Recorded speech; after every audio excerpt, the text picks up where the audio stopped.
Assalamu alaikum. Туғандар амансыздарбы? Бізде кезектегі шығарылыш қайрадан эле мини трактор туралы болмокчу. Бұл тракторыбыз Корея өндірісінен шыққан Тум деген трактор. 4 цилиндр, водяной, 4 ВД, руль гидравлика, реверси бар. Трактор Қырғызстанда иштеген емес.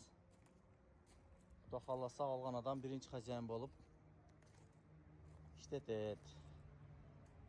Тракторда майсуулар толық қаралған. Қысқасы ишке дап-даяр трактор.